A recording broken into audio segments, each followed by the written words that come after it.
I think the number one problem or challenge or area of improvement for young people these days is that look, all the information is available everywhere, especially with technology, with developments, with all the resources that you have around you. Everything is readily available. The challenge is that we don't like reading, and sometimes it's as simple as just going on Google and asking Google the question, hey, what is the threshold for lodging a tax return, or what is the threshold, minimum threshold that I don't have to pay taxes. Ali is a Tanzania-born and Darwin-based serial entrepreneur, a mentor for young people and an inspiration for many.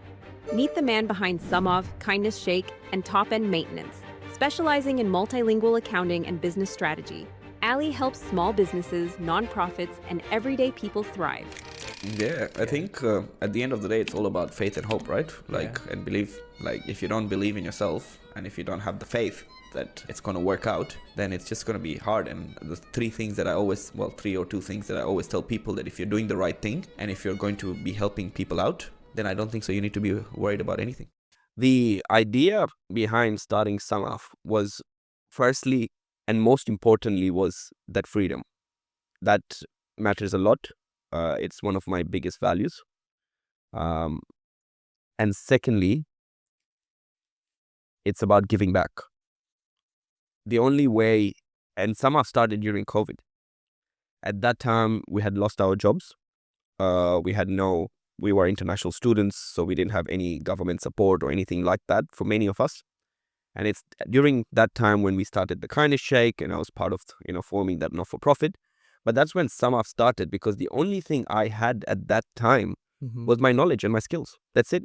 I had no money to give anyone. I didn't have a place to stay because I was sharing with many people. It's student life. We didn't have a lot of food because we used to get it free from the Kindness Shake.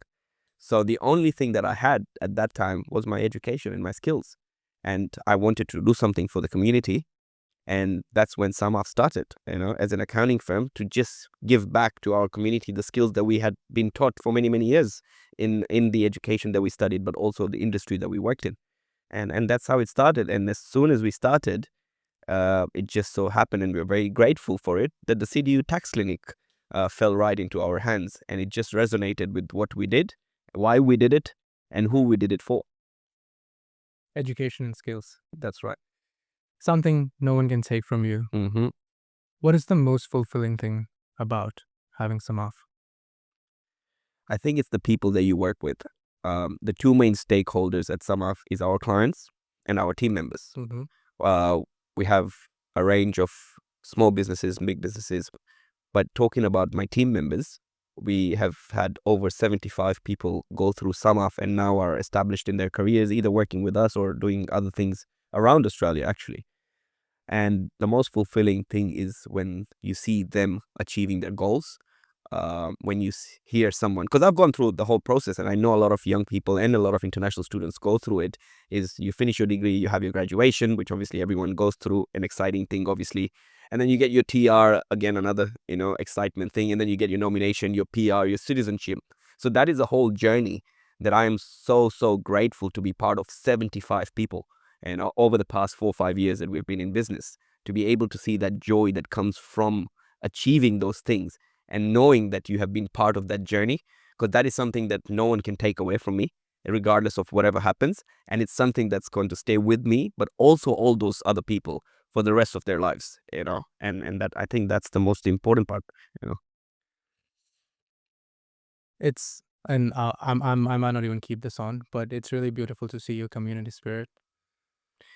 Yeah, it's important because I think it's firstly the area or the environment that I grew up in. I grew up in Tanzania, in the middle of community. My mom and dad were both community workers, were both volunteers till today.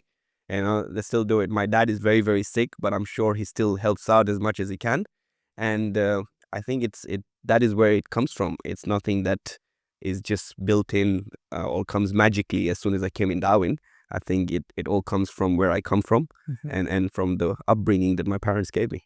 The one thing that I see, well, actually two things, and they kind of interrelate to each other. One is instant gratification and sense of urgency.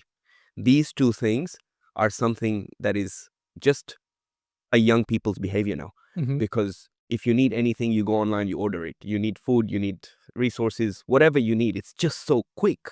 And because of that lifestyle of getting everything so quick, we want everything in life quick. We want our returns really quick. Crypto, clearly, where everyone just wants to get their money really quick, which doesn't really happen for majority of people who invest in it. But again, it's one example where young people, or I would say anyone in this generation, that instant gratification and that sense of urgency sometimes is great, but sometimes it also costs us more than what we put in, and that's why I always say, and I remind myself like I remind everyone else, that delayed gratification is always better than that instant gratification.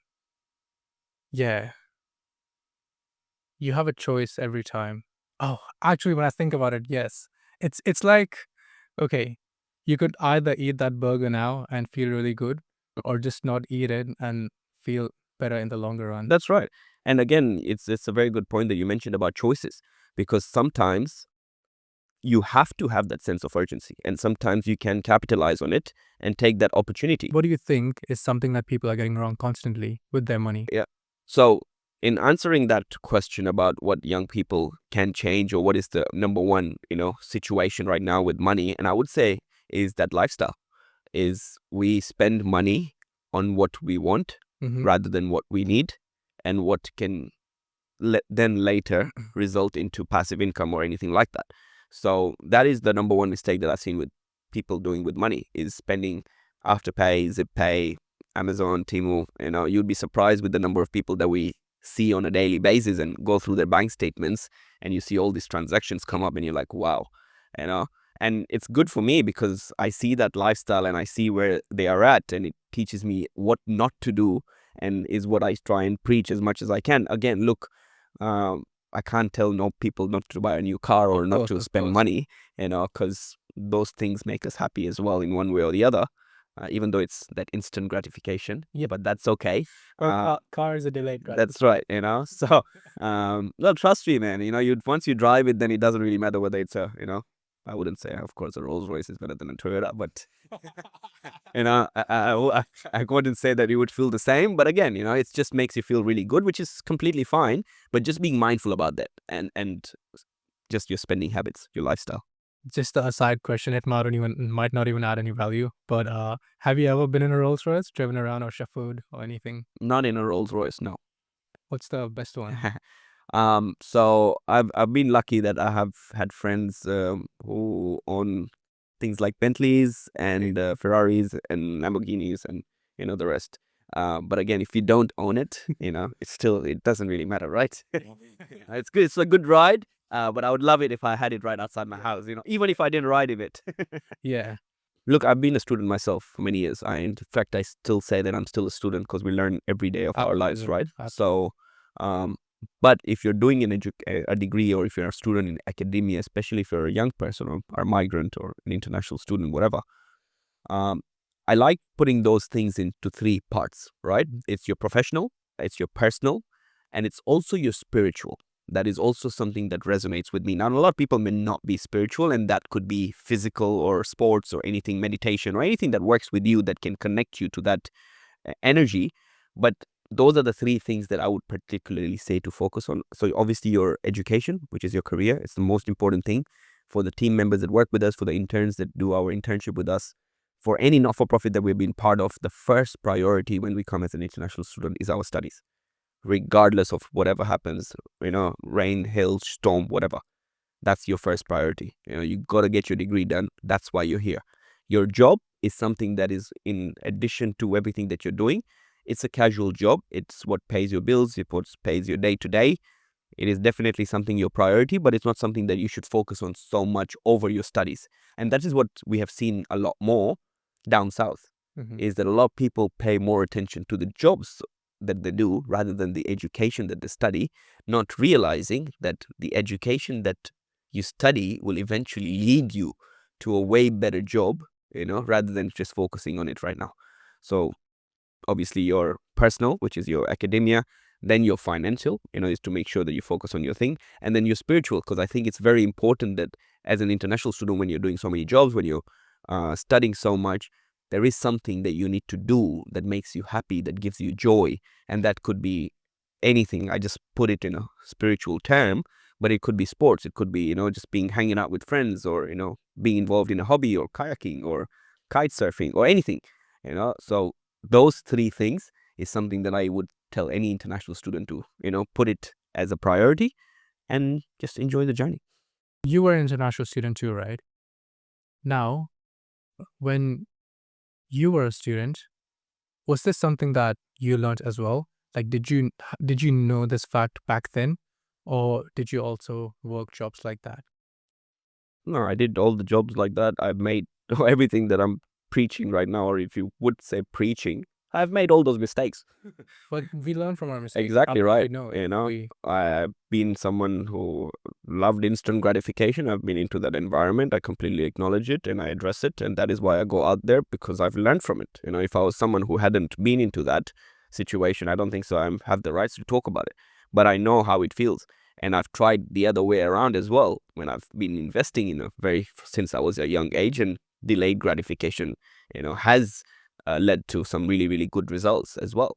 So I've seen both the sides of the world, and experienced both of it, and gotten hit so many times, and been below as well.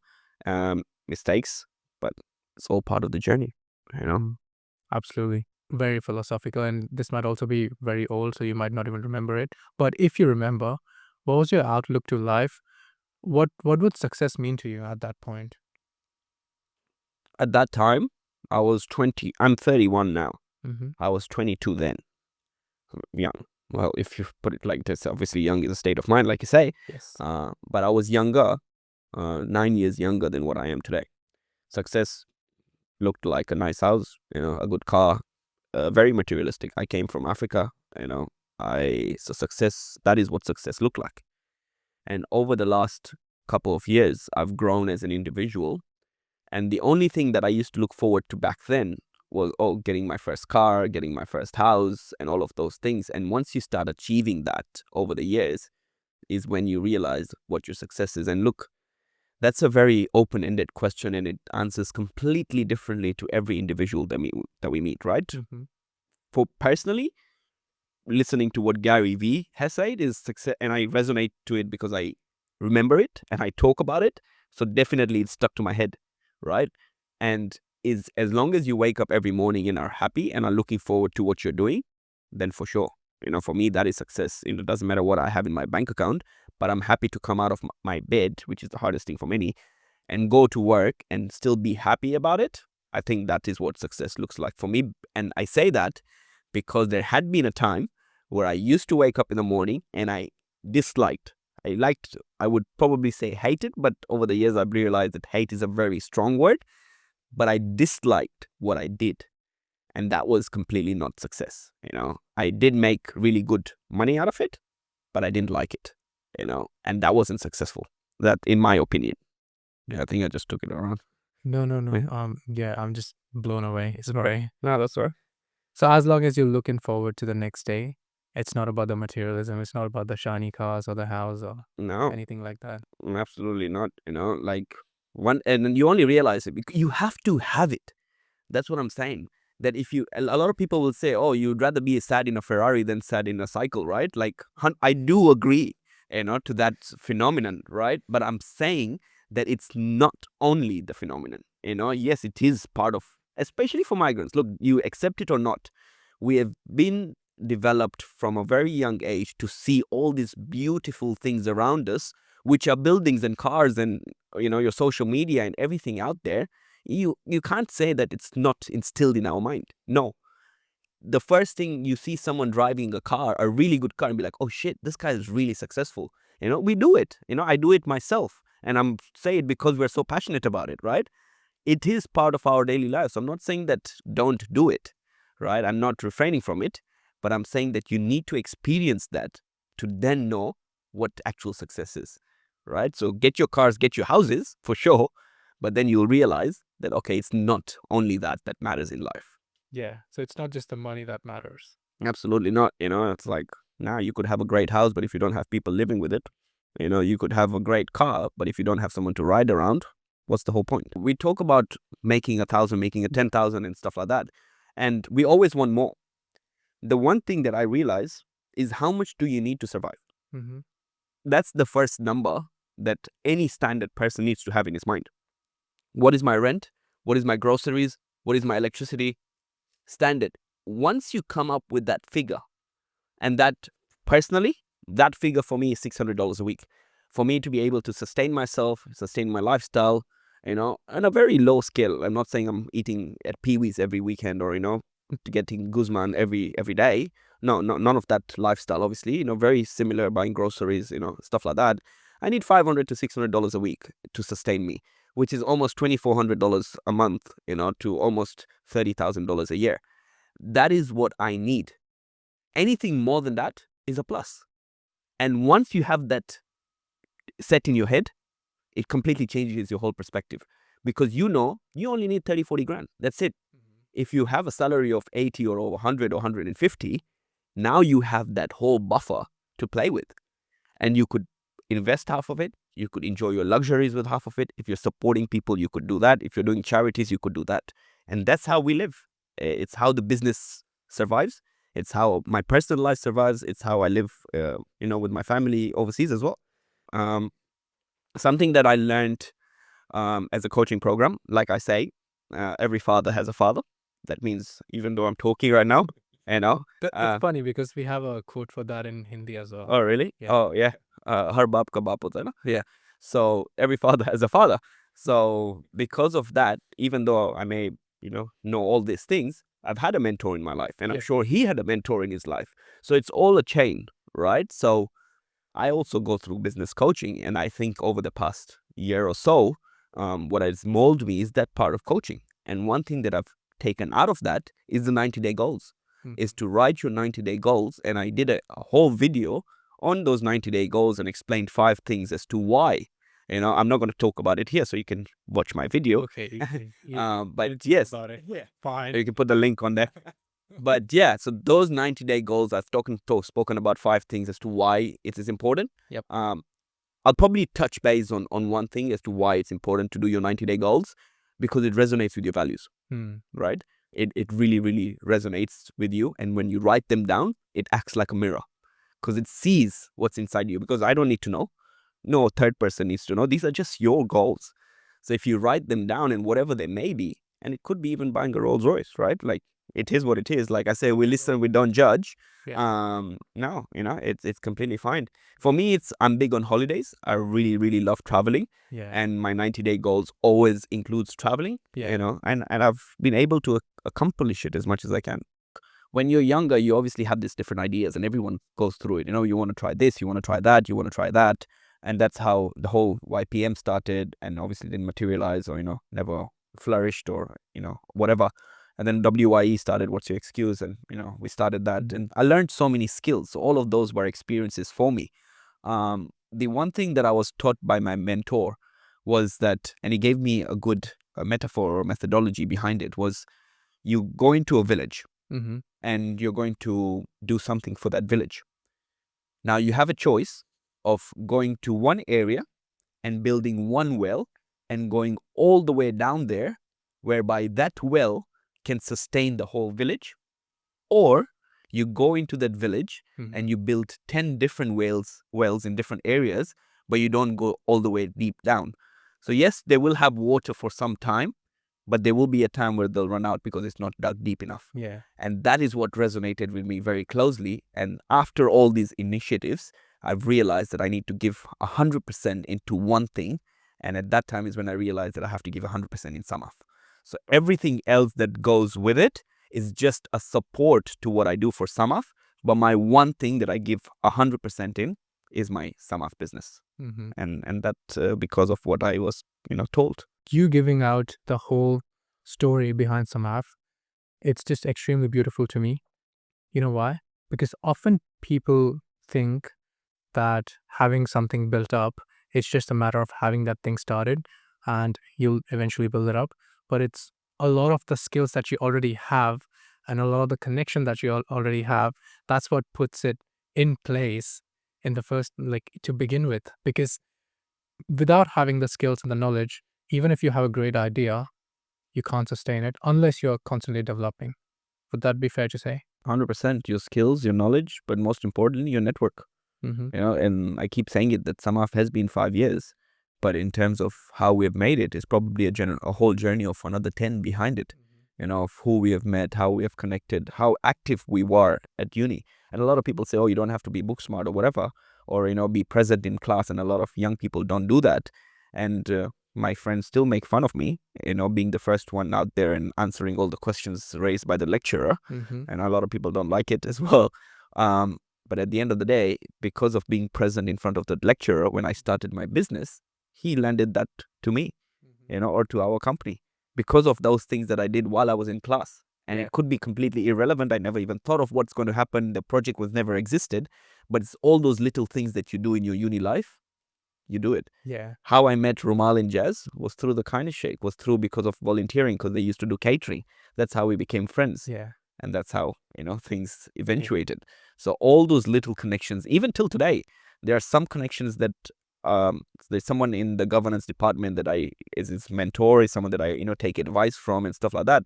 But that person was someone that I met at university who was at a really high post at that time. And I was a student leader and I was a secretary, and we wrote constitutions together and we took advices, not even knowing how it was going to lead to, you know, some of, as, you know, getting a client from him. And yeah, so it's all those little things that you do in your early days of your life that you don't know how it's going to then translate into, you know, your reminds me of the Steve Jobs speech, if you watched it. I'm kind of sure it's Steve Jobs, but I may be wrong, where you just have to believe that the dots will somehow align. Yeah, I think at the end of the day, it's all about faith and hope, right? Like, and believe. Like, if you don't believe in yourself and if you don't have the faith that it's going to work out, then it's just going to be hard. And the three things that I always, well, 3 or 2 things that I always tell people, that if you're doing the right thing and if you're going to be helping people out, then I don't think so you need to be worried about anything. Yeah. But the awesome thing is, it's also having the dots in place so that they align. And I'm sorry, I'm going back to the dots again. But the reason why I go back is because now I can see how the dots are aligning for you. For someone who's a student and they might be working, like you know, the instant gratification chat we had earlier, and doing jobs. So yes, it's important to be doing all those stuff, but we need to see what's the sacrifice we make. Yes, we get money, but we also sacrifice our time. And in sacrificing the time, either we compensate it by not wasting more time on the side, or we don't sacrifice that time and focus it on things like volunteering, things like having a distinction when you graduate. So like being studying constantly and learning and upskilling yourself, learning new skills, going out there, networking with people, all of that, that's creating dots for yourself. And then in the end, you would just boom out. And yeah, and it all comes down to your why, right? Like, whether you study and get a distinction, or whether you have casual jobs and get paid, or you just want to do volunteering and help out the community. All of these 3 things are completely fine, and we have everyone around us who are either doing all the 3 or involved in one of the 3 or some of the 3. At the end of the day, it's why you're doing what you're doing. And if you have your why very, very clear, then whether you take the distinction pathway, it's still going to work out for you. If you take the job pathway, it's still going to work out for you. And if you take the volunteering pathway, it's still going to work out for you. So having that why at the middle of it is very important. Ask why you're doing what you're doing. What is it that you want to achieve in the next 5 years, 10 years? And once you have that cleared out, and that's why when we came back to the point of the Australian dream, is just having that mindset first, which is your why. And once you have that, then you either do 3 or 2 or 1, it'll still work out. But as long as you know what your vision is, it answers half of your problems. If someone doesn't ask me, how am I supposed to have that thing? Right? I'm a 19, 18-year-old young person who's just got into the industry. You know, I have all these luxuries around me. And if I don't get asked the question, how am I even supposed to think about it? So I think the conversation, it is everyone's right. Yes, everyone is accountable. But if someone like myself, if I know about something, I feel like it becomes my utmost responsibility to be able to share it. And a really good friend of mine says, if I can, I should. And that's how I do it. everything that we're doing in our life, whether even if it's going out of our comfort zone and doing something, but if we can, we should. And similarly, if you and I are aware about, having a 5-year plan is important, having your why is important, thinking about it is important, then it becomes our responsibility to put it out there. And could be resources like this and mediums like this where people, if they take the time out to listen, then the questions will come automatically. Because you can't tell anyone that, you're not thinking, so you're not worth it, or, it's just because they haven't been exposed to that, environment. Right. So I think the question that is in terms of when you're juggling so many things, how is it that you give your 100% to everything? Yep. And if I'm getting that right, and how you manage, everything. The one thing I'll say,